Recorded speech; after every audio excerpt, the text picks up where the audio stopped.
Good morning, St. Francis. It is Wednesday, December the 2nd, 2020, Wednesday of the first week of Advent. It is a crisp and cold, but yet clear and beautiful North Carolina morning. I am here again in our parking lot. And why? Because we have so much parking lot here on this campus, because we need it, because everyone wants to come to St. Francis.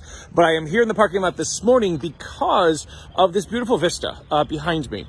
Generally, this is the side of our church, and it's usually hidden by the foliage during the summer and spring and early fall months. It's only when the leaves begin to fall, as we move into deeper fall and into winter, that you begin to see this facade that sort of frames the front or the back of the church with the stately Carolina pines right there. So it's another beautiful vista, again, for that picture book for our 40th anniversary as a parish. Hint, hint. Today's gospel, again, we have to remember in today's, as in this whole first week of Advent, that what Jesus is pointing us to is the fulfillment of God's promises.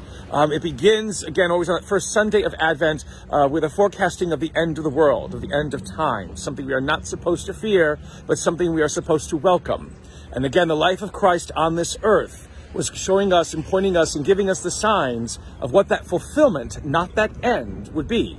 And so in today's gospel from Matthew, Jesus is out in the sea by the Sea of Galilee, healing people of their sicknesses. The deaf are being able to hear, the mute are being able to speak. There is great joy and rejoicing. The people have been following him for a while, and he asks the apostles what to do with them because they probably have had nothing to eat all day. And here in Matthew's gospel, it is not 2 loaves and 5 fish, it's 7 loaves and some fish that the apostles have. And Jesus says, feed them. They say we can't. And so Jesus has to do it all himself. Again, this idea of not just prosperity, not just bounty, not just getting our stomachs fed or our sicknesses healed. It's about a God who cares about us. This is why God comes to us. Not to punish us, not to show us up, not to lay upon us some guilt and some more suffering because we do not listen and we do not understand.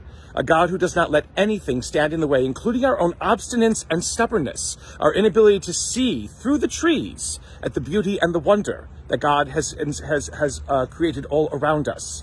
It is a God who takes the first initiative always, a God who tries to show us how life can be, how life must be, because it is the life that God has given us to be lived and to be held in our own midst.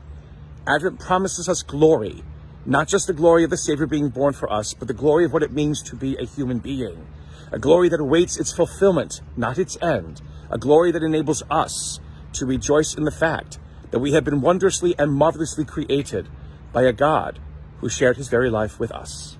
And may the Lord give you peace.